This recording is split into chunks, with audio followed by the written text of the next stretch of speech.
Man salaka tariqan yaltamisu fihi ilman sahalallahu lahu bihi tariqan ilal jannah. Barang siapa yang berjalan untuk menuntut ilmu syar'i, maka Allah akan mudahkan jalannya ke surga. Ketika kaum muslimin kembali kepada agama mereka, mentauhidkan Allah, berpegang dengan sunnah Nabi-Nya alaihi salatu wassalam, meningkatkan ilmu. Al-ilmu ma qama alaihi dalil.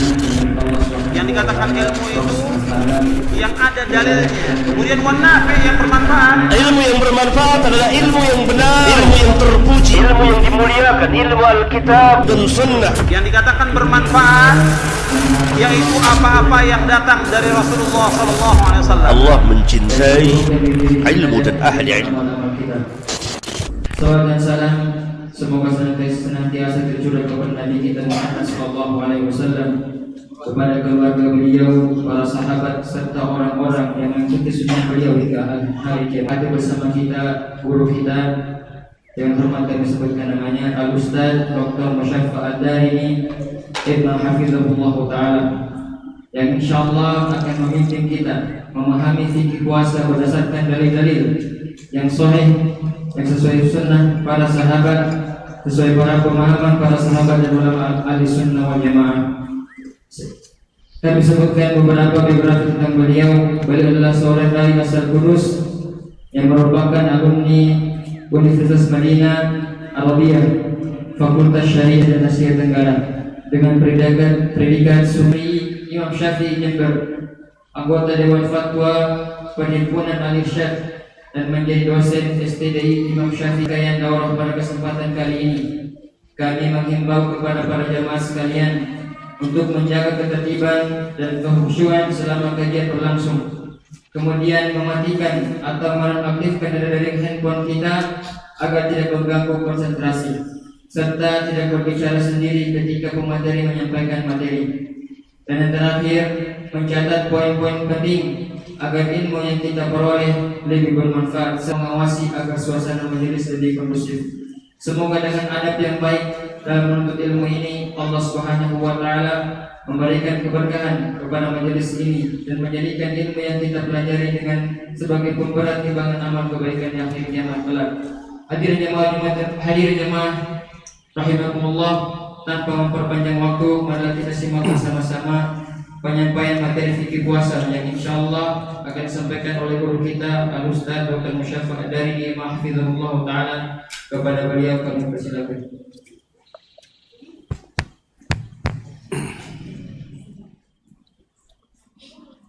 Bismillahirrahmanirrahim. Innal hamdalillah nahmaduhu wa nasta'inuhu wa nastaghfiruh wa na'udzu billahi min shururi anfusina wa min sayyiati a'malina. Man yahdihillahu fala mudilla lahu wa man yudlil fala hadiya lahu. Wa asyhadu an la ilaha illallah wahdahu la syarika lahu wa asyhadu anna Muhammadan ittaqullaha haqqa tuqatih wa la tamutunna illa wa antum muslimun, amma ba'd. Sallallahu alaihi wasallam wa syarrul umuri muhdatsatuha fa inna kulla wa kulla dhalalatin finnar. Jamaah yang semoga dimuliakan oleh Allah Subhanahu wa Ta'ala. Alhamdulillah, salah satu dari rumah-rumah Allah Subhanahu wa Ta'ala untuk mengkaji fikih puasa. Mudah-mudahan kehadiran kita ikhlas, tulus karena Allah Subhanahu wa Ta'ala. Mudah-mudahan amalkan dan untuk kita sebarkan kepada orang-orang yang ada di sekitar kita, sehingga amalan kita ini benar-benar mendatangkan pahala yang agung, kenikmatan Semoga selalu terlimpahkan dan tercurahkan kepada Nabi Agung Muhammad sallallahu alaihi wasallam. Begitu pula kepada seluruh keluarga beliau, seluruh sahabat beliau, dan seluruh kaum muslimin yang mengikuti beliau dan para sahabatnya dengan baik hingga hari akhir nanti. Para jemaah sekalian rahimana wa rahimakumullah, dari kitab Al-Wajiz fi Fiqh Sunnati wal Kitabil Aziz, yang ringkas dan mencakup semua pembahasan dalam fikih atau mayoritas pembahasan fikih. Dan kitab Siyamnya juga sangat ringkas. Dan kitab ini juga kitab yang sangat bagus karena kita hadapi dalam kehidupan pembahasan-pembahasan yang jauh dari kehidupan langsung disebutkan dalilnya, sehingga ini menjadikan kita terbiasa langsung utama dan juga dalil-dalil syar'i yang lainnya. Dengan kebiasaan seperti ini akhirnya kita bisa jemaah sekalian rahimana wa rahimakumullah, di dalam kitab Siyam dari kitab Al-Wajiz fi Fiqh Sunnati wal Kitabil Aziz, masalah hukum puasa. Ya, pembahasan ini pembahasan hakikat puasa tidak disebutkan di dalam kitab ini. Namun ada baiknya kita mengetahui dahulu apa hakikat puasa.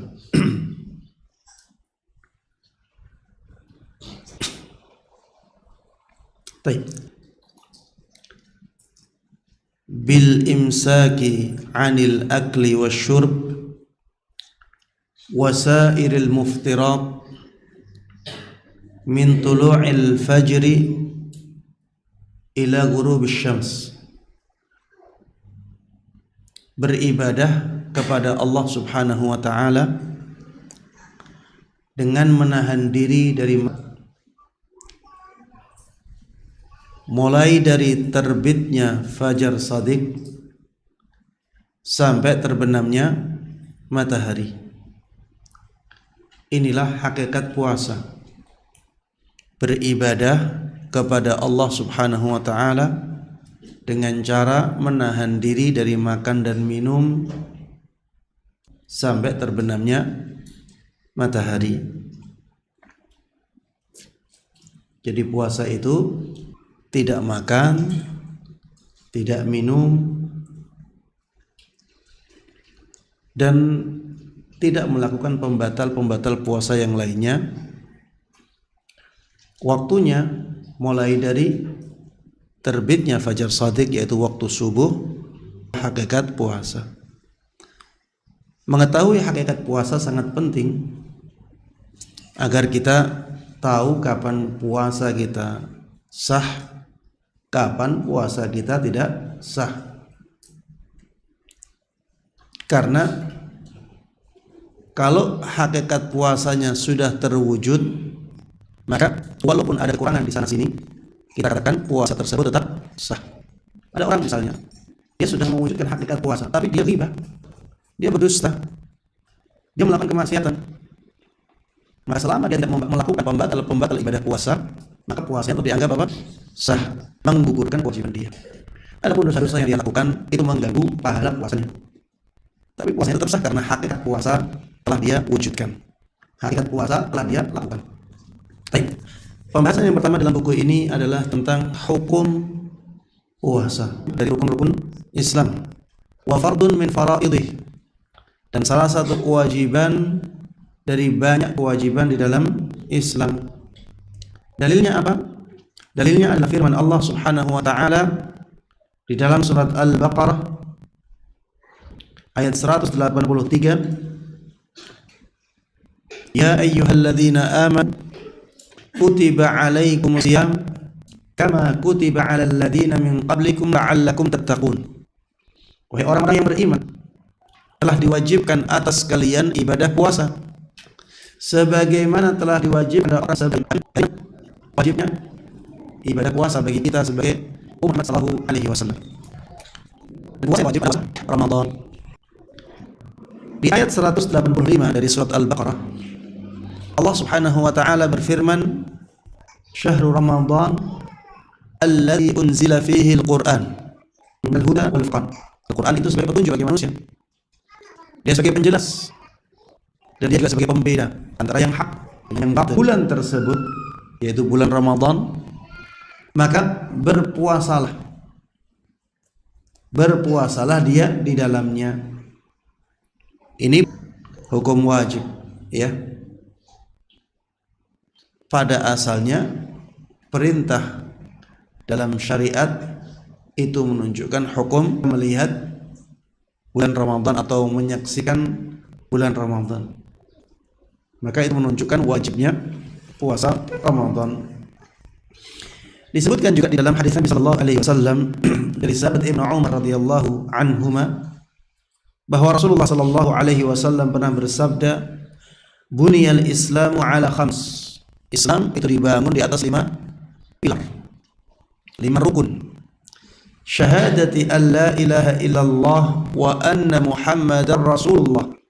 Pilar yang pertama atau pondasi yang pertama adalah syahadatain, persaksian la ilaha illallah, tidak ada sesembahan yang berhak diibadahi.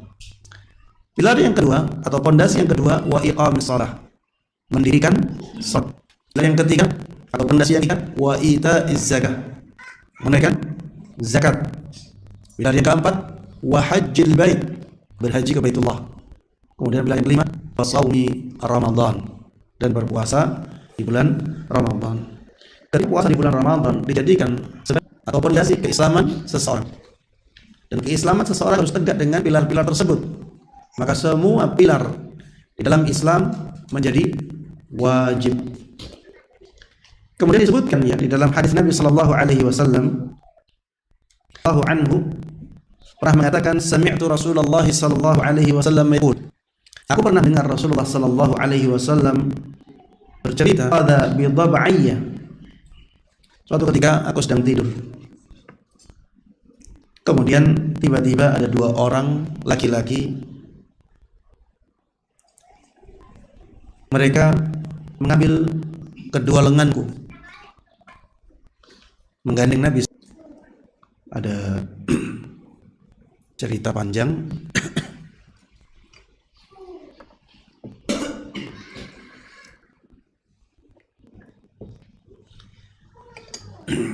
Di dalam hadis tersebut disebutkan Nabi araqibihim. Di situ aku melihat ada banyak orang digantungkan di urat yang ada di atas tumitnya. Ya, kayak orang menggantungkan kambing ya. Kalau di pasar-pasar kambing digantungkan dengan kakinya. Jadi di atas tumit ini ada urat ya, digantungkan seperti itu. Musyaqqaqatin ashdaquhum, dalam keadaan sudut-sudut mulut mereka sudah dirobek-robek. Tasilu ashdaq, darahnya mengalir dari mulut yang tersobek-sobek itu. Faqultu man haula, ada alasan yang dibenarkan oleh syariat. Sebagian ulama mengatakan kalau membatalkan puasa sebelum waktu puasa selesai saja disiksa dengan siksaan yang mengerikan seperti ini, apalagi orang yang memang dari awal tidak berpuasa. Apalagi orang yang memang dari awalnya tidak berpuasa, tentunya siksaannya akan lebih berat lagi. Dan ini menunjukkan bahwa ibadah puasa Ramadan itu diwajibkan. Kalau tidak diwajibkan, harusnya yang meninggalkannya tidak mendapatkan siksa. Kemudian disebutkan di sini, wa ajma'atil ummah ala wujubi siyami Ramadan. seluruh umat Islam itu telah bersepakat, telah berijma' akan wajibnya puasa Ramadan, wa annahu ahadu arkanil Islam, dan bahwa puasa bulan Ramadan adalah salah satu dari rukun Islam, allati ulimat minad dini bid-darurah, yang hal tersebut, ya, wajibnya puasa Ramadan itu telah menjadi sesuatu yang diketahui dalam agama Islam sebagai sesuatu yang asasi, sesuatu yang sangat prinsip. Semua orang tahu tentang puasa Ramadan itu wajib. Kaum muslimin murtaddun anil Islam, dan semua ulama, semua kaum muslimin itu sepakat bahwa orang yang mengingkari wajibnya puasa Ramadan itu kafir, keluar dari Islam. Ini ijma' para ulama, ya. Jadi di sini disebutkan ada 3 ijma'. Ijma' yang pertama bahwa puasa Ramadan itu wajib. Ijma' yang kedua bahwa puasa Ramadan itu salah satu dari rukun Islam. Ijma' yang ketiga bahwa orang yang mengingkari wajibnya puasa Ramadan itu keluar dari Islam. Ini ijma' para ulama. Kalau ada orang yang mengatakan, Ustadz, ana mendapati seorang ulama menyelisih ini, itu si fulan, ternyata dia mengatakan bahwa puasa Ramadan itu enggak wajib. Maka jawabannya, yang dimaksud dengan ulama di sini adalah ulama-ulama di zaman dahulu yang sudah benar-benar terbukti keilmuannya diakui oleh kaum muslimin. Tidak ada dari mereka yang mengingkari wajibnya puasa Ramadan. Sehingga kalau misalnya ada orang datang belakangan kemudian mengingkari wajibnya puasa Ramadan, maka pendapatnya tersebut tidak dianggap sama sekali. Jadi dianggap tidak ada. Dianggap tidak ada. Karena setelah ada ijma' tidak boleh ada khilaf. Setelah ada ijma' tidak boleh ada khilaf. Khilaf yang terjadi setelahnya dianggap tidak ada. Ya, ini saya contohkan, ya, seperti misalnya musik. Itu tidak pernah ada yang menghalalkannya. Kemudian datang Ibnu Hazm menghalalkannya. Kita katakan pendapat Ibnu Hazm itu pendapat yang tidak mu'tabar, dianggap tidak ada. Kenapa? Karena itu datangnya setelah adanya ijma'.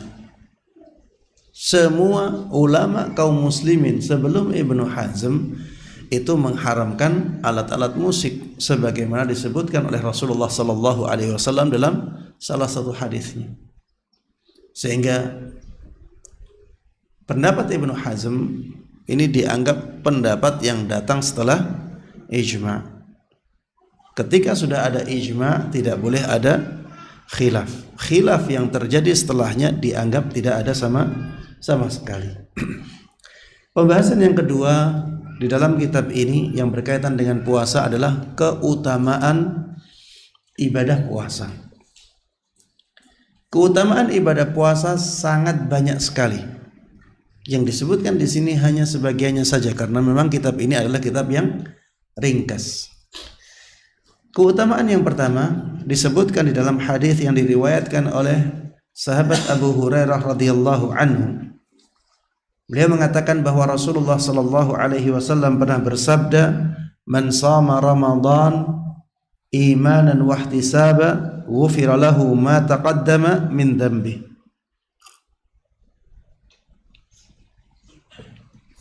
Barang siapa yang berpuasa di bulan Ramadan karena dorongan iman dan mengharapkan pahala dari Allah Subhanahu wa taala, maka semua dosa-dosanya yang telah lalu diampuni oleh Allah Subhanahu wa ta'ala. Di dalam hadis ini ada 3 redaksi umum yang artinya menunjukkan semua ya. Redaksi umum itu maksudnya menunjukkan semua. Yang pertama adalah man shoma, barang siapa yang berpuasa. Barang siapa, siapapun maksudnya, semua orang yang berpuasa. Semua orang yang berpuasa masuk di dalamnya. Ramadan ini juga redaksi umum, berarti semua Ramadan dari awal sampai akhir. Kalau dia misalnya puasanya hanya 5 hari, nggak masuk dalam hadis ini, karena yang dimaksud dalam hadis ini adalah barang siapa yang berpuasa Ramadan secara sempurna, semua Ramadan dari awal sampai akhir, imanan wahtisaba, karena dorongan iman dan dorongan ingin mendapatkan pahala, ghufira lahu ma taqaddama min dzambi. Ini redaksi umum yang ketiga, ma taqaddama min dzambi. Ma ini adalah ma mausul, yang artinya semua dosanya yang telah lalu diampuni oleh Allah Subhanahu wa ta'ala. Dan ini keutamaan yang sangat besar. Semua dosa yang telah lalu diampuni oleh Allah. Kalau misalnya umur antum 40 tahun, 50 tahun, 60 tahun, antum bisa berpuasa Ramadan secara lengkap dari awal sampai akhir sempurna, maka antum dapat keutamaan ini. Semua dosa antum yang telah lalu dalam kehidupan masa lalu antum itu diampuni oleh Allah Subhanahu wa ta'ala. Kalau ada yang bertanya, Ustadz, kalau misalnya kita tidak biasa puasa di bulan Ramadan secara sempurna karena haid, bagaimana Ustaz? Karena nifas, karena menyusui, karena mengandung, maka jawabannya selama diqadha maka dia masuk dalam hadis ini. Selama dia mengqadhanya dengan sempurna, maka dia tetap masuk dalam hadis ini. Keutamaan yang kedua disebutkan di dalam hadis dari sahabat Abu Hurairah juga, bahwa Rasulullah sallallahu alaihi wasallam pernah bersabda, qala Allahu azza wa jalla, Allah azza wa jalla berfirman, ini hadis qudsi, kullu amal ibni adam lahu illa as-siyam fa innahu li wa ana ajzi bih. Semua amalan anak Adam itu untuknya kecuali puasa. Sesungguhnya puasa itu untukku dan akulah yang memberikan pahala untuk puasa itu. Akulah yang memberikan pahala untuk puasa. Ini menunjukkan bahwa ibadah puasa itu pahalanya sangat besar sekali. Kenapa? Kata para ulama, karena Allah Subhanahu wa ta'ala tidak menyebutkan kadarnya secara jelas. Allah hanya mengatakan wa ana ajzi bih, dan akulah yang akan memberikan pahala untuknya. Tidak disebutkan berapa besaran pahalanya secara khusus. Kenapa ini menunjukkan pahala yang agung dari puasa? Karena Allah Subhanahu wa ta'ala adalah zat yang maha kaya, maha luas karunia-Nya. Tidak ada yang lebih kaya dari Allah. Tidak ada yang karunia-Nya lebih luas daripada Allah Subhanahu wa ta'ala. Di sisi lain, Allah Subhanahu wa ta'ala adalah zat yang maha pemurah, maha pemberi. Allah Subhanahu wa ta'ala adalah zat yang maha, ada yang lebih pemberi dari balasan untuknya. Ini menunjukkan betapa besarnya pahala ibadah puasa. Kita bisa perjelas penjelasan ini dengan perumpamaan kehidupan di tengah-tengah manusia. Kalau misalnya ada seorang yang kaya raya akan seperti itu, wa ana ajzi, akan seperti itu, wa ana ajzi bih. Aku yang akan memberikan pahala untuk puasa itu. Maka ini menunjukkan besarnya pahala ibadah puasa. Wasiyamu junnah. Kata Rasulullah sallallahu alaihi wasallam, puasa itu perisai. Puasa itu perisai. Ya, dia perisai dari syahwat. Dia perisai dari godaan-godaan syaitan. Ketika kita berpuasa, maka kita akan jauh dari kemaksiatan-kemaksiatan.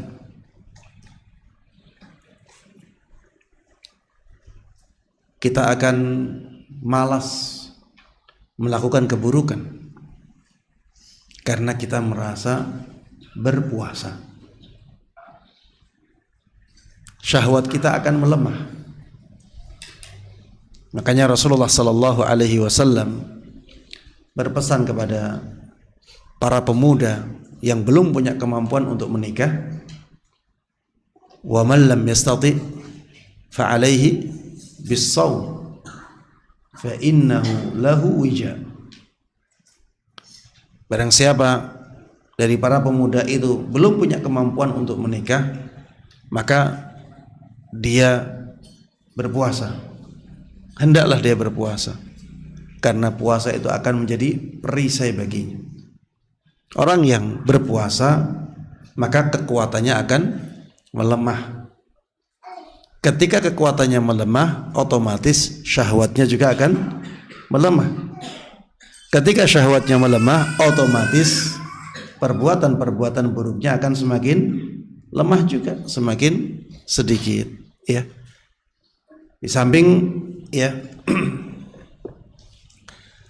keutamaan puasa itu, orang yang berpuasa merasa dia sedang beribadah kepada Allah Subhanahu wa taala, sehingga dia merasa harus memuliakan ibadah puasanya, dan itu akan mendorong dia untuk lebih kuat menahan diri dari melakukan perbuatan-perbuatan kemaksiatan.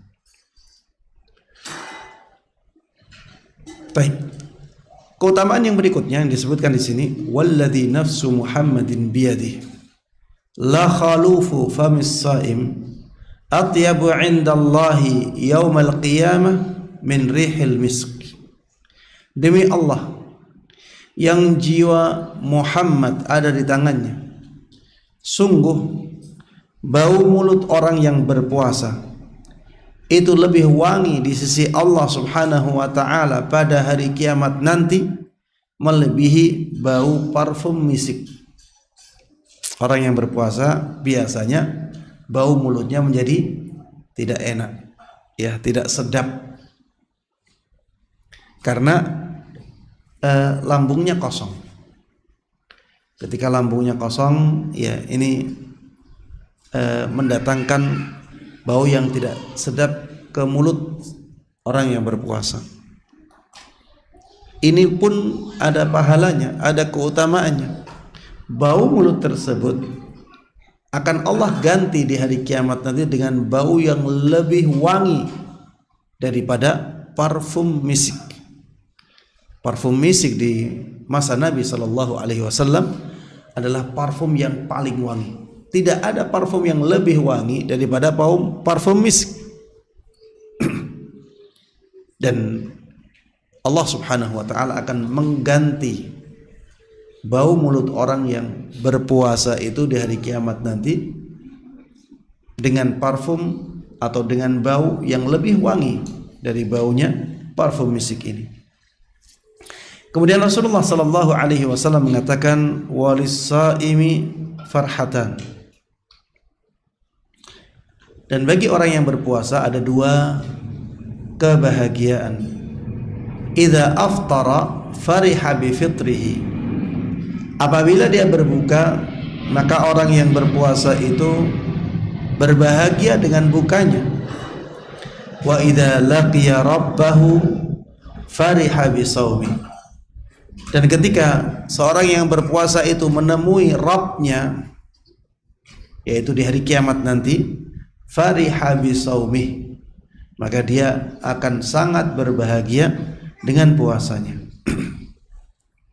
Karena dia melihat pahala ibadah puasa yang sangat luar biasa besarnya dan banyaknya ketika di hadapan Allah Subhanahu wa ta'ala. Sebutkan ya di dalam hadis yang lain, kullu amal ibni adam yudha'af, al-hasanatu bi'ashri amsalha ila 700 dhi'fin, qala Allah illa as-shaum. Semua amalan anak Adam pahalanya dilipat gandakan oleh Allah.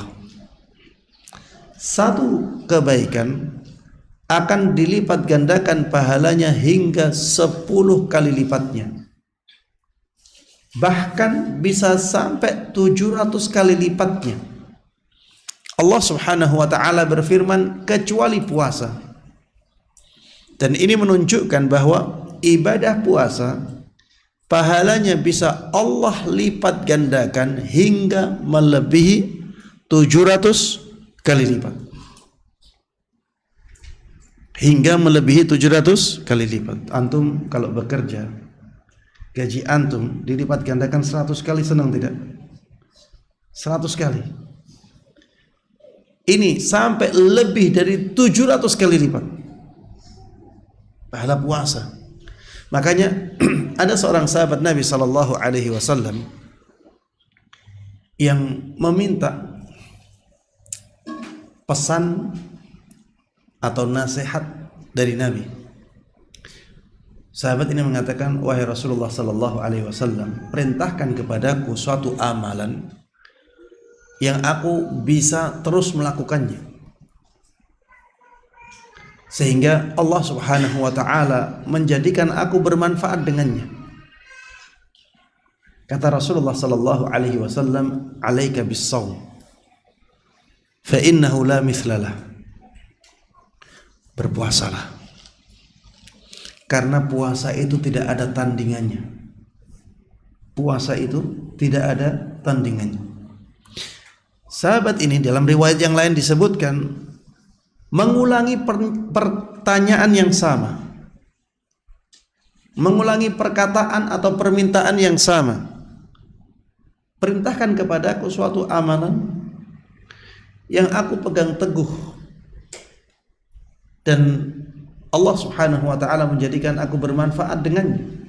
Rasulullah ulangi jawaban yang sama, alaika bis-shaum fa innahu la mithlalah. Harusnya kamu berpuasa karena tidak ada tandingannya.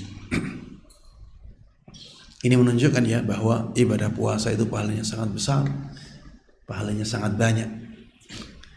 Kemudian disebutkan di sini juga hadis dari sahabat Sahal ibn Sa'ad bahwa Nabi sallallahu alaihi wasallam pernah bersabda, inna fil jannati baban yuqalu lahu Rayyan. Sesungguhnya di surga ada satu pintu yang disebut dengan pintu Rayyan. Yadkhulu minhu as-sha'imuna yaumal qiyamah. Dari pintu itu para ahli puasa akan memasuki surga. Dari pintu itulah memasuki surga, dari pintu itu selain mereka. Yuqalu aina as-shaimun. Dikatakan mana orang-orang yang ahli puasa. Fayaqumun, maka mereka pun akhirnya berdiri. La yadkhulu minhu ahadun ghairuhum. Tidak ada seorang pun yang memasuki pintu tersebut selain orang-orang yang ahli puasa. Fa idza dakhalu, ughliq falam yadkhul minhu ahad. Apabila mereka sudah masuk semuanya, pintu tersebut dikunci kembali. Tidak ada orang yang masuk dari pintu itu lagi. Ini menunjukkan bahwa orang-orang yang berpuasa itu sangat dimuliakan oleh Allah Subhanahu wa ta'ala, sampai-sampai dibuatkan pintu khusus untuk mereka. Sampai-sampai dibuatkan pintu khusus untuk mereka di surga Allah Subhanahu wa ta'ala. Baik, yang berikutnya, poin yang berikutnya adalah wajibnya puasa Ramadan apabila hilal sudah terlihat. Ketika hilal bulan Ramadan sudah terlihat, maka puasa Ramadan menjadi wajib. Yang dimaksud dengan hilal adalah bulan sabit yang terlihat setelah terbenamnya matahari di ufuk barat. Bulan sabit kecil yang terlihat setelah matahari terbenam di ufuk barat. Jadi orang-orang ketika melakukan ru'yatul hilal, mereka sebenarnya ingin melihat ini. Ada enggak bulan yang kelihatan setelah matahari terbenam? Itu yang mereka lihat. Kalau ada bulan yang terlihat setelah matahari terbenam, maka berarti besoknya sudah berganti bulan. Berarti besoknya sudah berganti bulan. Nah, hilal ini kadang-kadang terlihat kecil, ya. Kadang-kadang sudah ada tapi nggak terlihat. Secara hisab, hitungan sudah wujud, sudah ada. Tapi karena saking mepetnya dengan matahari ketika terbenam, akhirnya nggak kelihatan. Akhirnya tidak kelihatan sama sekali. Ketika seperti ini keadaannya, maka dianggap tidak ada hilal. Karena Rasulullah Shallallahu Alaihi Wasallam menggantungkan masuknya bulan Hijriyah itu dengan terlihatnya hilal, bukan dengan adanya hilal. Coba kita renungkan sabda Nabi kita Muhammad sallallahu alaihi wasallam yang diriwayatkan oleh sahabat Abu Hurairah, sumu li ru'yati wa aftiru li ru'yati fa in ghummiya alaikum asy-syahr fa'uddu 30. Berpuasalah kalian karena kalian melihat hilal, bukan karena ada hilal. Bisa difahami ya perbedaan keduanya? Berpuasalah kalian ketika kalian melihat hilal, bukan ketika hilal ada. Tapi ketika hilal bisa kalian lihat. Wa aftiru li ru'yati. Dan sudahilah puasa kalian, maksudnya bulan Ramadan, sudahi bulan Ramadannya. Li ru'yati, karena kalian melihat hilal, bukan karena ada hilal. Karena bisa jadi ada, nggak bisa dilihat. Makanya Rasulullah setelah itu mengatakan, fa in ghummiya alaikumus syahr fa'uddu 30. Ketika pandangan kalian tertutupi dari melihat hilal tersebut, maka genapkan bilangan bulannya menjadi 30 hari. Menjadi 30 hari. Jadi bisa jadi ada hilal ketika itu, tapi pandangan mata kita terhalangi. Bisa jadi sudah ada hilal, tapi pandangan mata kita terhalangi. Rasulullah perintahkan apa? Sempurnakan bilangan bulannya menjadi 30 hari, bukan dengan hisab. Apalagi hisab global. Ini lebih jauh lagi. Hisab global itu apa, Ustaz? Hisab global itu secara perhitungan hilal sudah tampak di negara lain. sudah tampak di negara lain, maka itu sudah cukup untuk mewajibkan puasa di semua negara di dunia. Itulah yang dimaksud dengan hisab global. Jadi yang penting ada hilal, tampak nggak tampak, pokoknya secara hisab ada, sudah cukup. Kemudian setelah itu hisabnya global, dimanapun itu ada hilal, maka bisa dijadikan sebagai patokan untuk wajibnya puasa di seluruh negara Islam. Kita katakan pendapat ini pendapat yang lemah. Yang pertama, Rasulullah sallallahu alaihi wasallam tidak pernah menggantungkan masuknya bulan dengan hisab. Beliau hanya menggantungkan masuknya bulan pada dua alamat atau dua tanda saja. Yang pertama, terlihatnya hilal. Yang kedua, disempurnakannya bulan menjadi 30 hari. Kemudian yang kedua, hisab global ini tidak mungkin bisa diterapkan di zaman Nabi sallallahu alaihi wasallam. Tidak mungkin diterapkan di zaman Nabi sallallahu alaihi wasallam. Karena misalnya ya, di zaman Nabi kalau misalnya orang Indonesia sudah banyak yang puasa yang di Madinah, apakah bisa seperti itu di zaman Nabi sallallahu alaihi wasallam? Jawabannya tidak bisa. Sedangkan agama Islam itu harus cocok di semua zaman. Sehingga ketika ada syariat tidak bisa diterapkan di zaman tertentu, maka besar kemungkinan itu bukan dari syariat Islam. Besar kemungkinan itu bukan dari syariat Islam. Makanya di zaman sahabat Nabi sallallahu alaihi wasallam sudah terjadi perbedaan ru'yatul hilal, dan para sahabat Nabi sallallahu alaihi wasallam tidak mengingkari itu. Pernah terjadi perbedaan hilal antara Madinah dengan Syam. Madinah dengan Syam itu jarak kalau pakai pesawat sekarang mungkin 1 jam, 1,5 jam, nggak sejauh Indonesia itu dari Madinah ya. Dan terjadi perbedaan awal Ramadan ketika itu, sehingga yang seperti itu ya hanya bisa dilakukan di zaman-zaman di mana teknologi sudah modern. Coba nanti kalau teknologi ini hilang lagi bagaimana?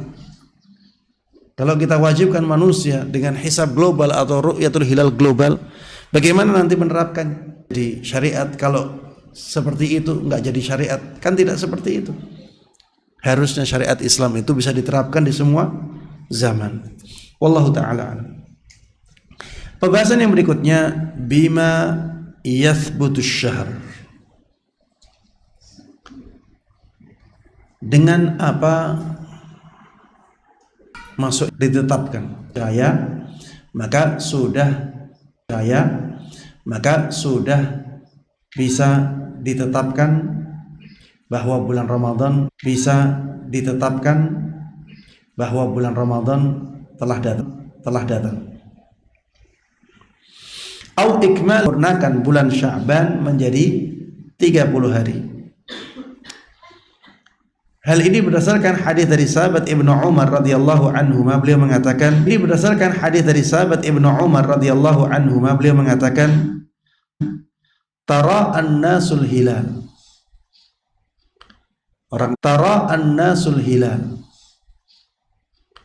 Orang-orang di suatu, aku pun mengabarkan kepada Nabi sallallahu alaihi wasallam bahwa aku telah melihat hilal itu. Beliau sendiri fasama wa amara an-nasa bisiyamih.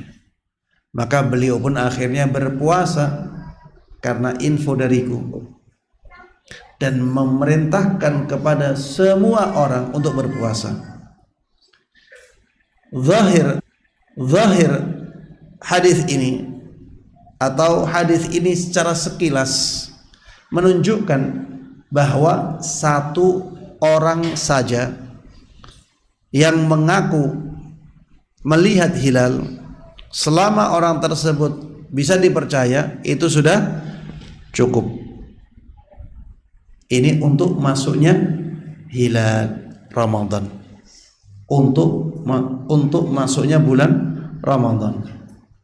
Fa in lam yural hilal li ghaimin aw nahwi atammu iddata Sya'bana 30 yawman. Apabila hilal tidak tampak karena mendung atau yang semisalnya, maka orang-orang harus menyempurnakan bilangan Sya'ban menjadi 30 hari. Li hadits Abi Hurairah as-sabiq. Hal ini berdasarkan hadis Abu Hurairah yang telah lalu. Wa amma Syawal fala yathbutu dukhuluhu illa bi syahadati itsnaini. Adapun bulan Syawal maka tidak bisa ditetapkan masuknya kecuali dengan 2 saksi. Jadi ini bukan hanya Syawal saja ya, semua selain Ramadan. Kalau Ramadan, masuknya bulan Ramadan bisa dengan 1 saksi. Ini riwayat dari seorang tabi'in ya, Abdurrahman ibn Zaid ibn al-Khattab. Annahu khataba altuhu. Ingat-ingatlah, ingat-ingatlah, sungguh aku telah duduk bersama para sahabat Nabi sallallahu alaihi wasallam dan aku bertanya kepada mereka, innahum haddatsuni anna Rasulullah sallallahu alaihi wasallam qala. Mereka telah menyampaikan hadis kepadaku bahwa Rasulullah sallallahu alaihi wasallam menyabdakan, "Alaikum fa atimmu 30 yawma fa in syahida syahidani muslimani fasumu wa aftiru." Berpuasalah kalian kalau kalian melihat hilal, dan sudahilah puasa kalian karena kalian melihat hilal, dan menyembelihlah kalian karena kalian melihat hilal. Menyembelih di sini maksudnya di bulan Dzulhijjah. Jadi Rasulullah sallallahu alaihi wasallam mengatakan, sumu li ru'yati. Berpuasalah kalian karena kalian melihat hilal Ramadan. Wansukulaha, menyembelihlah kalian karena kalian melihat hilal. Ini berarti bulan Dzulhijjah. Karena ibadah kurban itu kapan? Bulan Dzulhijjah. Maksudnya tentukanlah masuknya bulan Dzulhijjah dengan ru'yatul hilal juga. Fa in ghumma 'alaikum fa atimmu 30 yawma. Apabila pandangan kalian tertutupi, maka sempurnakanlah bilangan bulannya menjadi 30 hari. Fa in syahida syahidani musliman fasumu wa aftiru. Apabila ada 2 saksi muslim yang bersaksi melihat hilal, fasumu wa aftiru, maka puasalah kalian dan sudahilah puasa kalian. Ini hadis menunjukkan bahwa minimal persaksian itu 2 orang muslim. Ustaz, kenapa tadi yang Ramadan, maksudnya Ramadan kita cukupkan 1? Ya karena ada hadis khusus tadi, hadis sahabat Ibnu Umar radhiyallahu anhu yang mengatakan, orang-orang suatu hari mereka berusaha untuk melihat hilal. Kemudian aku mengabarkan kepada Nabi sallallahu alaihi wasallam bahwa aku telah melihatnya. Akhirnya Rasulullah berpuasa dan memerintahkan orang-orang untuk berpuasa. Sekilas hadis ini menunjukkan yang melihat hilal siapa? Ibnu Umar saja. Ibnu Umar saja. Dan Rasulullah sallallahu alaihi wasallam ternyata menerima persaksian beliau walaupun 1. Sehingga hadis itu menjadi pengkhusus hadis yang kedua ini. Jadi itu khusus untuk masuknya bulan Ramadan. Untuk masuknya bulan-bulan yang lainnya kita kembalikan kepada hadis ini, harus dengan 2 saksi.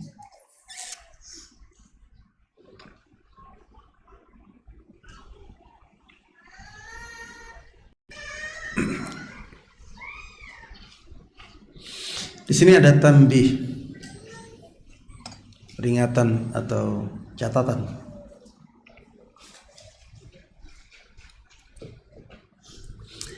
Man ra'al hilal wahdahu fala yasum hatta yasuman nas wa la yuftir hatta yuftiru.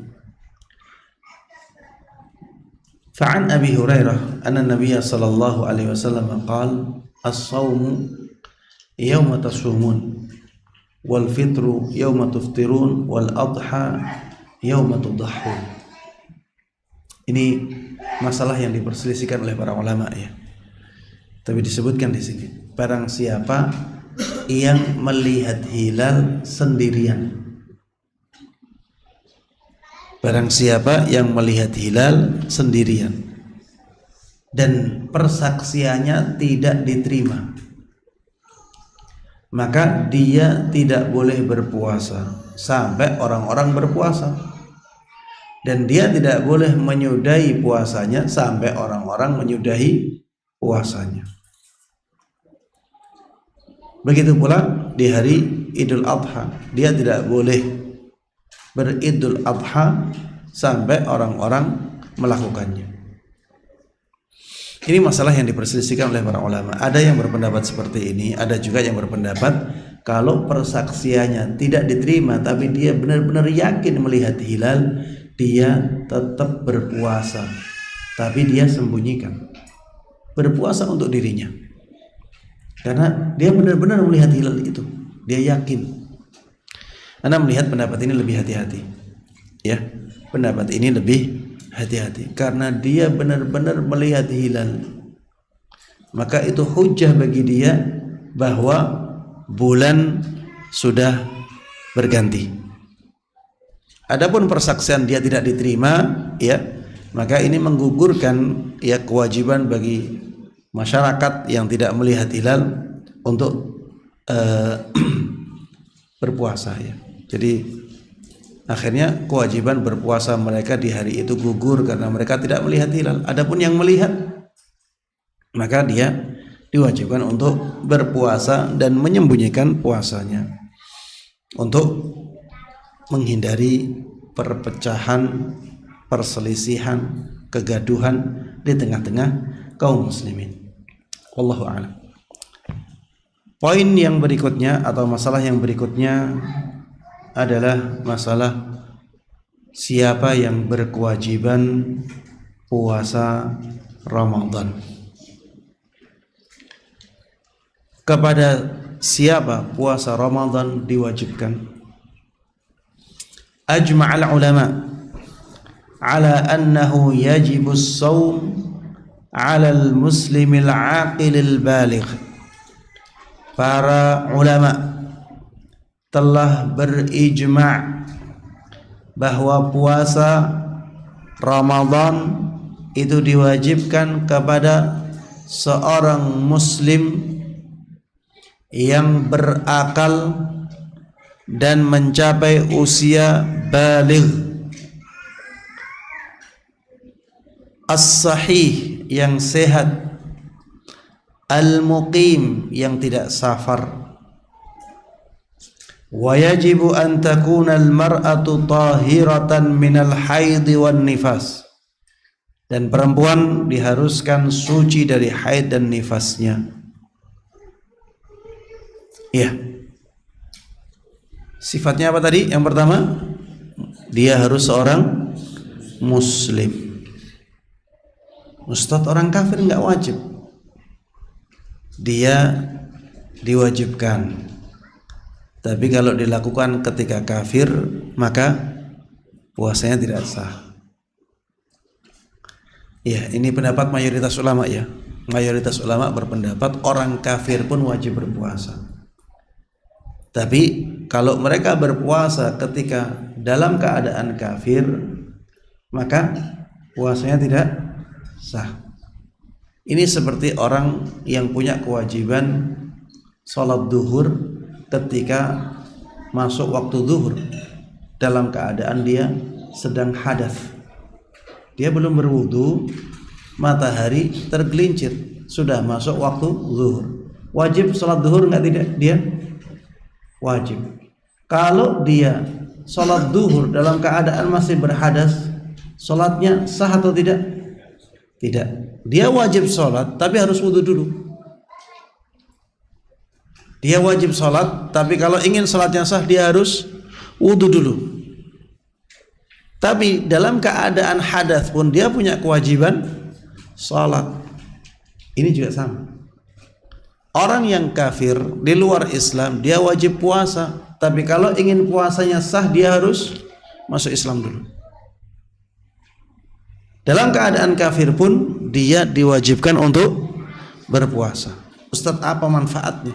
Manfaatnya adalah sebagai pemberat dosa dia di hari kiamat nanti. Jadi orang-orang kafir yang tidak melakukan ibadah puasa, tidak melakukan ibadah misalnya zakat, tidak melakukan ibadah haji padahal dia mampu, mereka berdosa. Dan itu akan menjadikan siksa mereka semakin berat. Mereka tidak salat, mereka berdosa. Ustaz, dalilnya apa? Apa yang mewajibkan seluruh manusia beribadah tanpa memandang muslim kafir? Banyak di dalam Al-Quran disebutkan, ya ayyuhan nas u'budu rabbakum. Wahai seluruh manusia, beribadahlah kalian kepada Rabb kalian. Seluruh manusia. Enggak disebutkan ya ayyuhalladzina amanu. Tapi ya ayyuhan nas u'budu rabbakum. Wahai seluruh manusia, beribadahlah kalian kepada Rabb kalian. Disebutkan di dalam ayat yang lain, ya ayyuhan nas ittaqu rabbakum. Wahai seluruh manusia, bertakwalah kalian kepada Rabb kalian. Tidak disebutkan ya ayyuhalladzina amanu, wahai orang-orang yang beriman, enggak. Ya ayyuhal muslimun misalnya, wahai kaum muslimin, enggak. Ya ayyuhan nas. Manusia itu ada yang muslim, ada yang kafir. Ada yang di luar Islam. Semuanya manusia. Dipanggil oleh Allah semuanya, wahai seluruh manusia, bertakwalah kalian kepada Rabb kalian. Dan ibadah merupakan salah satu bentuk ketakwaan kepada Allah Subhanahu wa ta'ala. Kemudian disebutkan di dalam surat Al-Muddathir, ketika orang-orang bertanya, kalla wal qamar wal laili idh adbar was subhi idha asfar inna la ihdal qubar nadhiran lil bashar liman syaa minkum ay yataqaddama aw yata'akhkhar kullu nafsin bima kasabat rahina illa ashabal yamin fi jannatin yatasaalun. Fi jannatin yatasaalun. Di surga-surga itu penduduk surga itu bertanya-tanya anil mujrimin, tentang orang-orang yang pendosa. Ma salakakum fi saqar. Apa yang memasukkan kalian ke dalam neraka saqar itu? Mereka menjawab, qalu lam naku minal musallin. Mereka menjawab, dahulu kami tidak melakukan salat. Orang-orang yang ada di neraka mengatakan, dahulu kami tidak melakukan salat. Walam nakun nut'imul miskin, kami juga tidak memberikan makan kepada fakir miskin. Wa kunna nakhudu ma'al khaidin wa kunna nukadzibu biyaumiddin hatta atan wa kunna nukadzibu biyaumiddin hatta atan yaqin. Kata-kata dahulu kami mendustakan hari kiamat sampai datang kematian kepada kami. Itu menunjukkan bahwa mereka itu kafir. Karena ada kata-kata itu, kami mendustakan hari kiamat sampai kematian mendatangi kami. Ternyata alasan mereka, walam naku minal musallin. Kami dahulu tidak sholat. Orang-orang kafir berarti mereka disiksa oleh Allah Subhanahu wa ta'ala karena nggak sholatnya juga. Maka ini menunjukkan bahwa orang-orang di luar Islam itu sebenarnya diwajibkan untuk melakukan syariat-syariat Islam. Tapi amalan-amalan syariat Islam tersebut tidak mendatangkan pahala bagi mereka sampai mereka masuk Islam dahulu. Kalau ada yang bertanya, Ustadz, setelah mereka masuk Islam, apakah mereka wajib mengqadha salat-salatnya? Jawabannya tidak. Terus Berarti nggak wajib dong. Jawabannya tetap diwajibkan. Ya, tapi karena Islam itu memberikan keringanan, akhirnya mereka tidak ada kewajiban untuk mengqadanya. Ini sebagai penarik ya hati mereka agar mereka mudah masuk Islam. Coba bayangkan kalau misalnya mereka ketika masuk Islam harus mengqadha semua puasanya, harus mengqadha semua sholatnya. Akhirnya mereka malah lari, malah tidak tertarik untuk masuk Islam. Ya, atas rahmat dan kasih sayang Allah Subhanahu wa taala dan kemurahannya, ketika mereka masuk Islam, mereka diampuni dosa-dosanya, ya, dan mereka tidak ada kewajiban untuk mengqadha ibadah-ibadahnya yang telah lalu. Allahu a'lam. Baik, tadi muslim ya. Yang pertama, puasa itu diwajibkan kepada seorang yang muslim. Kemudian aqil, dia berakal, sempurna akalnya. Jadi dia bukan misalnya, mohon maaf ya, idiot misalnya, punya keterbelakangan akal. Ini mereka tidak ada kewajiban untuk berpuasa. Orang gila tidak ada kewajiban untuk berpuasa karena akalnya tidak sempurna. Al-baligh, yang mencapai usia baligh. Usia baligh ini ya bisa dengan keluarnya darah haid, bisa dengan keluarnya mani, bisa dengan tumbuhnya rambut di sekitar kemaluan, bisa dengan apalagi mencapai usia 15 tahun menurut jumhur ulama. Ada yang mengatakan suaranya berubah, Ustaz. Suaranya berubah. Jawabannya itu tidak menjadi standar ya untuk balighnya seseorang. Tapi biasanya kalau seseorang baligh itu ada perubahan suara, ya. Tapi tidak ada pembahasan tentang itu ya. Itu dijadikan sebagai patokan atau standar utama, tidak. Tapi itu hanya sebagai pengikut saja. Kemudian yang berikutnya as-sahih, sehat. Karena kalau sakit boleh tidak berpuasa. Dia boleh tidak berpuasa kalau sakit. Kemudian yang berikutnya al-muqim, tidak dalam keadaan safar. Dia dalam keadaan muqim. Muqim itu maksudnya tidak dalam keadaan bepergian jauh. Orang yang musafir itu tidak wajib berpuasa di saat itu. Kalau dia tidak berpuasa, dia harus mengqadha di hari yang lain. Kemudian untuk yang perempuan ada kewajiban untuk suci dari haid dan nifas. Kalau sedang haid, sedang nifas, dia tidak boleh berpuasa dan harus mengqadhanya di hari yang lainnya. Baik, ini banyak dalil ya, disebutkan dalil-dalilnya. Baik, beliau merinci ya penyebutan dalilnya. Amma adamu wujubihi ala ghairil aqilil baligh faliqaulihi sallallahu alaihi wasallam rufi'al qalamu an thalathah. Adapun tidak wajibnya berpuasa atas orang yang belum baligh dan tidak berakal sempurna, maka hal tersebut berdasarkan hadis Nabi sallallahu alaihi wasallam, qalam atau pena itu diangkat dari 3 orang, anil majnuni hatta yafiq, diangkat dari orang yang gila sampai dia sembuh, sadar, wa anin naim hatta yastayqid, dan dari orang yang tidur sampai dia terbangun, wa anis sabi hatta yahtalim, dan dari anak kecil sampai dia mimpi basah, maksudnya sampai balik.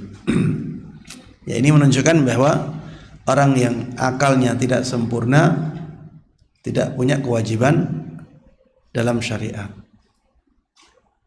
Begitu pula anak kecil, ya, tidak punya kewajiban dalam syariat. Wa amma adamu wujubihi ala ghairi sahihil muqim faliqaulihi ta'ala wa man kana maridan aw ala safarin fa'iddatun min ayyamin ukhar. Adapun tidak wajibnya berpuasa atas orang yang tidak sehat dan orang yang tidak mukim, maka itu berdasarkan firman Allah Subhanahu wa taala, wa man kana maridan aw ala safarin fa'iddatun min ayyamin ukhar. Barang siapa yang sakit atau dalam keadaan safar, maka dia harus kemudian dia membatalkan puasanya atau tidak berpuasa, maka dia harus menggantinya di hari-hari yang lainnya.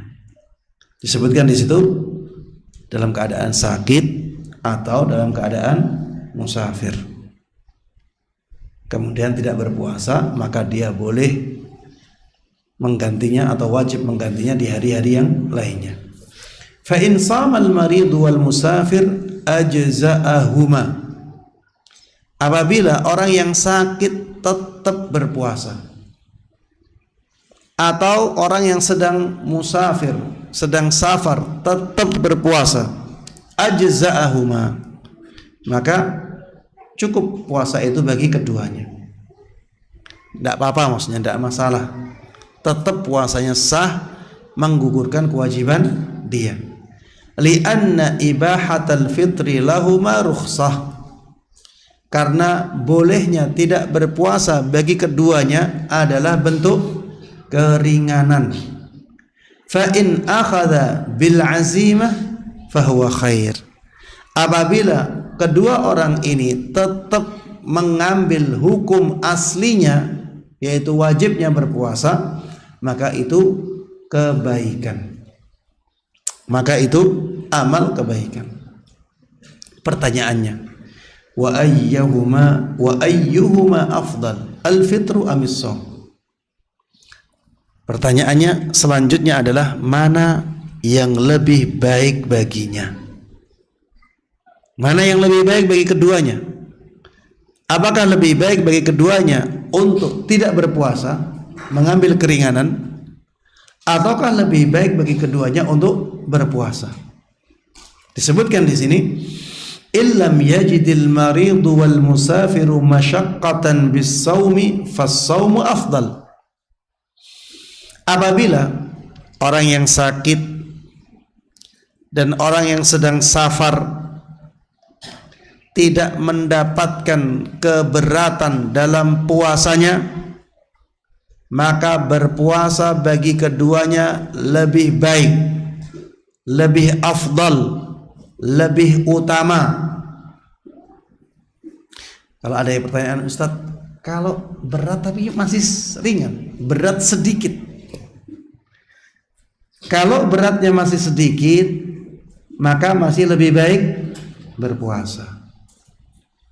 Kalau beratnya itu masih sedikit, maka lebih baik tetap berpuasa. Kenapa? Yang pertama, karena kalau dia tetap berpuasa, dia berpuasa di bulan Ramadan. Dan berpuasa di bulan Ramadan ada keutamaannya. Berpuasa di bulan yang paling mulia. Yang kedua, di situ ada nilai musara'ah ilal khair. Ada nilai bersegera dalam melakukan kebaikan. Daripada dijalankan nanti-nanti, saat itu saja. Kan kita diperintahkan untuk bermusara'ah ilal khair. Wasari'u ila rabbikum wa jannah.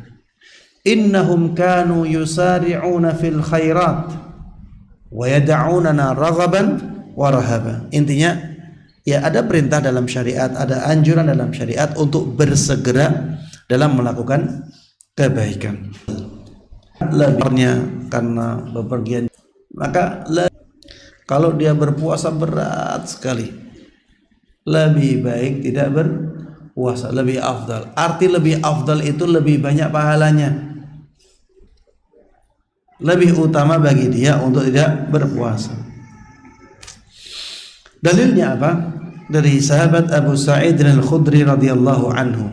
Beliau mengatakan, "Kunna naghzu ma'a Rasulillah sallallahu alaihi wasallam fi Ramadan." Subhanallah. Untuk bayangkan kehidupan di Madinah sangat panas seperti itu. Sahabat Abu Sa'id Al-Khudri mengatakan, kami pernah berperang, perang jihad fisabilillah. Perangnya tidak seperti sekarang ya, dari gedung ya, mengoperasikan alat rudal balistik atau misalnya drone yang membawa peledak, tidak seperti itu. Mereka perang dengan senjata, pedang, panah, ya, berjalan, lari. Sahabat Abu Sa'id Al-Khudri mengatakan, kami pernah berperang bersama Rasulullah sallallahu alaihi wasallam di bulan Ramadan. Faminna as-sa'im wa minna al-muftir. Ada di antara kami yang berpuasa, subhanallah, dengan panas yang seperti itu, dan ada di antara kami yang tidak berpuasa. Fala yajidu as-sa'imu 'ala al-muftiri wala al-muftiru 'ala as-sa'im. Maka orang yang berpuasa tidak mengingkari orang yang tidak berpuasa. Orang yang tidak berpuasa juga tidak mengingkari orang yang berpuasa. Yarawun anna man wajada quwwatan fasama fa inna dzalika hasan. Orang-orang itu melihat orang-orang tersebut memahami bahwa siapa yang kuat akhirnya berpuasa, maka itu baik baginya. Wa yaraw anna man wajada dha'fan fa aftar fa inna dzalika hasan. Mereka juga memahami bahwa orang yang mendapati dirinya lemah kemudian dia tidak berpuasa, maka itu juga baik baginya. Wa amma 'adamu wujubihi 'ala al-haid wan nufasa fali hadithi Abi Sa'id radhiyallahu anhu qala. Adapun tidak wajibnya berpuasa atas orang yang haid dan orang-orang yang nifas, maka itu berdasarkan hadis dari bersabda, alaysa idza hadat lam tusalli wa lam tasum. Ya, ini ketika Rasulullah sallallahu alaihi wasallam menjelaskan tentang nuqsan dini an-nisa, kurangnya agama kaum perempuan. Dia juga tidak puasa. Yang mendasar ya dalam wanita bahwa mereka ada kekurangan dalam ibadahnya. Yang laki-laki tetap banyak sujudnya karena mereka nggak ada penghalangnya. Yang perempuan harus berhenti beberapa hari dari sholatnya, dari puasanya. Ini menunjukkan bahwa kalau misalnya ada laki-laki dan perempuan sama-sama taat kepada Allah Subhanahu wa taala, tetap yang di sisi perempuan ada sisi kurangnya. Dari sisi agamanya ya, karena yang satu sholatnya full, yang satu sholatnya ada kurangnya. Ini kurangnya. Ini yang disampaikan oleh Nabi kita Muhammad sallallahu alaihi wasallam. Fadzalika nuqsanu diniha, tentang perempuan. Ya, karena salatnya tidak sebanyak salatnya seorang laki-laki apabila sama-sama taat kepada orang. Puasanya tidak cukup baginya, maksudnya tidak menggugurkan kewajibannya. Jadi kalau orang yang haid itu tetap berpuasa, maka dia tetap wajib mengqadha'nya di hari yang lain, walaupun dia berpuasa. Ini berbeda dengan orang yang sakit ya. Orang yang sakit kalau tetap berpuasa, maka menggugurkan puasanya. Ya. Orang musafir juga demikian. Orang musafir dia berat tetap berpuasa, puasanya menggugurkan kewajibannya. Tapi kalau orang yang haid, orang yang nifas, kalau mereka ngotot tetap berpuasa, maka mereka tetap diwajibkan untuk mengqadha puasanya. Kenapa? Li'anna min syurutis shaumi at-taharata minal haidhi wan nifasi wa yajibu alaihim al-qadha. Karena salah satu dari syarat sahnya puasa adalah sucinya seorang wanita dari haid dan nifasnya, dan keduanya diwajibkan untuk mengqadha puasanya di hari yang lain. An Aisyah radhiyallahu anha qalat, diriwayatkan dari ibunda Aisyah radhiyallahu anha, dia mengatakan, kunna nahidu ala ahdi Rasulillah sallallahu alaihi wasallam fa nu'maru biqada'is shaum wa la nu'maru biqada'is shalah. Dahulu kami ketika haid di zaman Nabi sallallahu alaihi wasallam, kami diperintahkan untuk mengqadha puasa kami, dan kami tidak diperintahkan untuk mengqadha salat kami. Ini menunjukkan ya, dia diwajibkan untuk mengqadha puasanya. Poin yang berikutnya, apa yang diwajibkan kepada orang yang lanjut usia, yang karenanya akhirnya tidak mampu berpuasa, dan kepada orang yang sakit yang tidak ada harapan untuk disembuhkan lagi.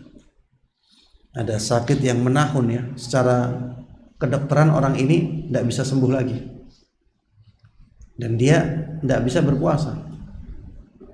Tadi yang pertama, orang yang lanjut usia yang tidak ada harapan untuk bisa berpuasa, karena semakin lama dia semakin tua, semakin lama semakin lemah. Kalau tahun ini saja tidak mampu berpuasa, apalagi tahun depan, sehingga tidak ada harapan untuk bisa berpuasa. Dikiaskan kepada ini orang yang punya penyakit, misalnya ya di umur ke-30 dia punya penyakit yang menjadikan dia tidak bisa menahan lapar. Kalau dia menahan lapar melebihi waktunya, bisa mengancam jiwanya. Dan penyakit tersebut penyakit yang secara kedokteran tidak bisa disembuhkan, misalnya seperti itu. Maka apa yang diwajibkan kepada dua kelompok ini? Disebutkan di sini, wa man ajaz 'anis siyami likibarin aw nahwih aftara wa at'ama an kulli yawmin miskina. Barang siapa yang sudah tidak mampu berpuasa lagi karena usia lanjutnya atau yang semisal dengannya, maka dia boleh tidak berpuasa, tapi dia harus memberikan makan kepada seorang miskin untuk ganti setiap harinya. Liqaulihi ta'ala, wa 'alal ladzina yutiqunahu fidyatun ta'amu miskin. Ya. Dan atas orang-orang yang tidak mampu berpuasa ada kewajiban untuk memberi fidyah kepada seorang miskin berupa makanan.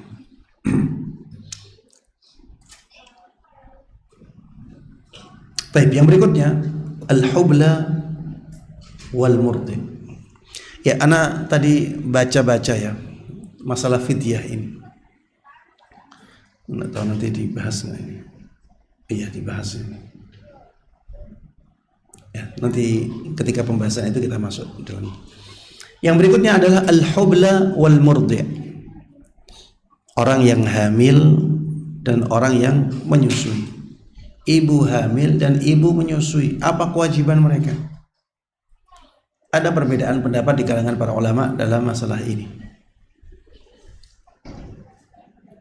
dalam masalah qada dan tidak qada ada dua pendapat.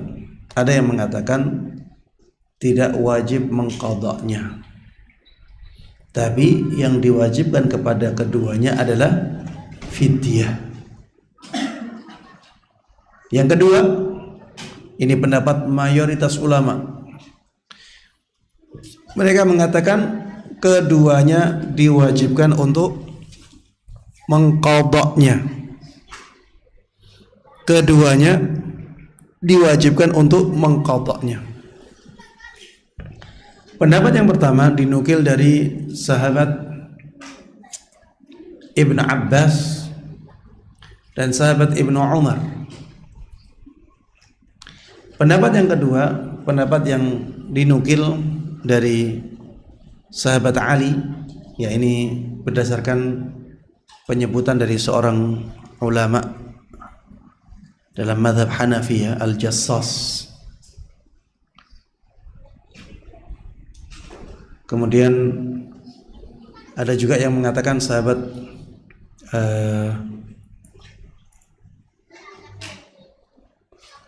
ada sebagian sahabat yang rujuk ya dari pendapatnya yang asalnya tidak qada menjadi qada. Ini kemudian mayoritas ulama dari zaman dulu sampai zaman sekarang mereka mewajibkan qada atas ibu hamil dan ibu menyusui yang tidak berpuasa. Yang di dalam kitab ini Al-Wajiz ya, yang kita baca, beliau menguatkan pendapat yang pertama, pendapatnya Ibn Abbas dengan pendapatnya Ibn Umar. Disebutkan di sini wal hubla wal murdi' idza lam tutiqa as-sawma aw khafata ala auladihima falahum al-fitr wa 'alaihim al-fidyah wa la qada'a 'alaihima. Ibu yang sedang hamil atau ibu yang sedang menyusui, apabila keduanya tidak mampu berpuasa atau mampu berpuasa tapi khawatir kepada anak-anaknya, maka keduanya boleh tidak berpuasa. Dan yang diwajibkan kepada keduanya adalah membayar fidyah, dan tidak ada kewajiban qada atas keduanya. Tidak ada kewajiban qada atas keduanya. Dan ini dinukil dari sahabat Ibn Abbas radhiyallahu anhuma, begitu pula dari sahabat Ibn Umar radhiyallahu anhuma. Baik, ana secara pribadi lebih menguatkan pendapatnya mayoritas ulama. Kenapa? Ada yang menjawab ya pendapatnya Ibn Abbas dan Ibn Umar ini radhiyallahu anhuma. Pendapat ini menyelisihi zahir ayat dalam Al-Quran, yaitu ayat yang menjelaskan tentang orang yang sedang sakit.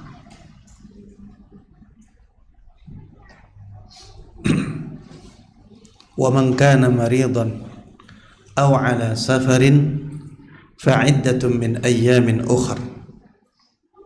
Barang siapa yang sakit atau dalam keadaan safar kemudian dia tidak berpuasa, maka dia punya kewajiban untuk menggantinya di hari-hari yang lainnya. Ini lebih dekat kepada orang yang hamil dan orang yang menyusui. Orang yang hamil dengan orang yang menyusui itu sangat dekat dengan orang yang sakit. Jadi orang yang sakit itu ketika sakitnya datang dia lemah. Untuk berpuasa berat. Setelah sakitnya hilang, dia sehat kembali dan kuat kembali untuk berpuasa. Ketika keadaannya lemah, orang yang sakit dibolehkan untuk tidak berpuasa. Tapi ketika keadaannya kuat kembali, dia diwajibkan untuk mengqadha puasanya. Ini sangat dekat ya dengan orang yang hamil dan orang yang menyusui. Ibu hamil itu ketika sedang dalam keadaan hamil lemah, ya, wahnan ala wahnin, jadi lemah. Ketika kehamilannya selesai, maka dia menjadi kuat kembali. Dia menjadi kuat kembali. Sehingga harusnya kewajiban berpuasa atau mengqadha puasanya itu menjadi ada. Begitu pula orang yang menyusui. Ibu yang menyusui, ketika menyusui lemah. Ketika menyusuinya selesai, kuat lagi. Maka keadaannya menjadi seperti orang yang sakit. Ketika lemah dibolehkan untuk tidak berpuasa. Ketika sehat kembali, maka dia diwajibkan untuk mengqadha puasa-puasanya. Ini jawaban yang pertama. Jawaban yang kedua, ya, adanya yang menyelisih dari sahabat Nabi sallallahu alaihi wasallam.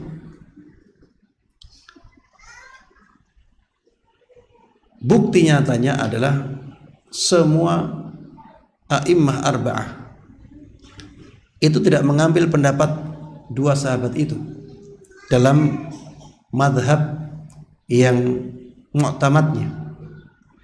Kita kalau melihat madhab Hanafi yang mu'tamad mewajibkan qadha. Kalau kita melihat madhab Maliki yang mu'tamad mewajibkan qadha. Kita melihat madhab Syafi'i yang mu'tamad mewajibkan qadha. Kita melihat madhab Hambali yang mu'tamad mewajibkan qadha. Padahal a'immah arba'ah ini semuanya berdalil dengan qaulus sahabi. Jadi Imam Abu Hanifah itu menganggap qaulus sahabi hujjah. Imam Malik juga mengatakan demikian, qaulus sahabi itu hujjah. Imam Syafi'i menganggap qaulus sahabi hujjah, Imam Ahmad menganggap qaulus sahabi hujjah. Ternyata mereka tidak menjadikan perkataan sahabat Ibnu Abbas dan sahabat Ibnu Umar yang mereka ketahui sebagai hujjah dalam masalah ini. Ini yang ya menjadikan anak kurang tenang untuk berpendapat bahwa orang yang hamil, orang yang menyusui itu cukup fidyah saja, tidak ada qadha. Kemudian yang ketiga ya, dalil syariat atau kaedah umum dalam syariat, ketika sebuah kewajiban itu tidak dilakukan, maka gantinya adalah dengan mengqadhanya. Salat ya, ketika ditinggalkan karena udzur, gantinya adalah mengqadhanya, bukan membayar fidyah. Begitu pula kewajiban-kewajiban dalam Islam yang lainnya. Ya ini sebagai tarjih ya. Ana enggak mengharuskan antum mengikuti ana ya, tapi ana hanya menyampaikan ya yang menurut ana lebih kuat yang itu dan itu lebih berhati-hati. Orang yang mengatakan wajibnya fidyah ya, kalau misalnya orangnya berpuasa ya tidak mempermasalahkan. Tapi kalau misalnya kita melakukan yang fidyah saja, kita dipermasalahkan dengan orang yang kita dipermasalahkan oleh orang yang mewajibkan mengqadha. Wallahu a'lam. Yaitu abra' lidhimmah. Mungkin masalahnya itu Ustaz, kadang-kadang ada seorang ibu ya tahun ini hamil Ustaz, tahun depan menyusui sampai 2 tahun, setelah itu hamil lagi, kemudian menyusui lagi belum 2 tahun hamil lagi Ustaz. Nah ini yang agak berat ya. Tapi sebenarnya para jamaah sekalian rahimana wa rahimakumullah, kalau kita perhatian dengan kewajiban, sebenarnya bisa diatur. Bisa diatur. Misalnya ya, bapaknya harusnya punya perhatian terhadap istrinya. Ayahnya harusnya punya perhatian, misalnya di hari Ahad ketika tidak ada kerjaan, atau hari Jumat ketika libur, misalnya liburnya hari Jumat, harusnya ayahnya menyusui anaknya, menyiapkan susu untuk anaknya misalnya, atau membebaskan istrinya untuk kewajiban-kewajiban rumah tangganya. Tidak usah masak, tidak usah nyuci, tidak usah membersihkan rumah untuk 1 hari saja, 1 pekan 1 hari. Dalam 1 tahun lebih dari 30 pekan tidak? Lebih. Sebenarnya bisa. Kalau kita perhatian, ada solusi itu. Jadi setiap 1 pekan ada 1 hari yang digunakan oleh istri untuk mengqadha puasanya, dan suami harus mendukung.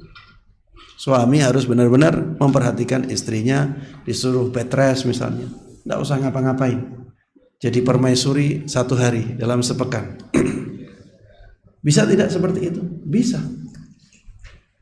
Kalau misalnya dalam kesempatan tertentu anaknya kepengen nyusu ya, mungkin bisa diganti dengan susu formula ya, yang bagus sekali ya, karena kan cuma 1 hari dalam sepekan. Itu masih bisa disiasati kalau kita benar-benar memperhatikan masalah ini. Wallahu ta'ala a'lam. Baik, yang berikutnya qadrut ta'am. Ini mungkin yang terakhir ya, pembahasan terakhir di sesi ini. Qadrut ta'am al-wajib.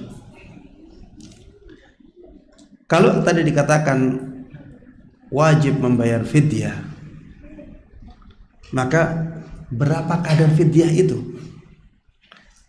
Dalam bentuk apa?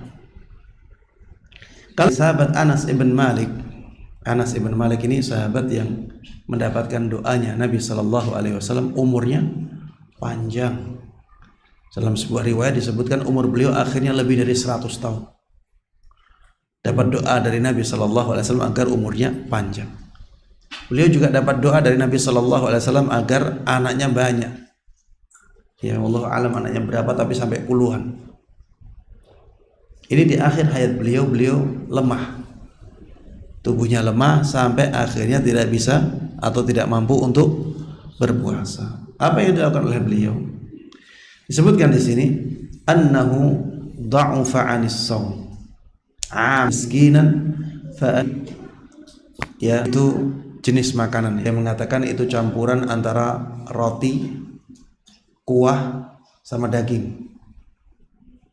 Roti, kuah sama daging.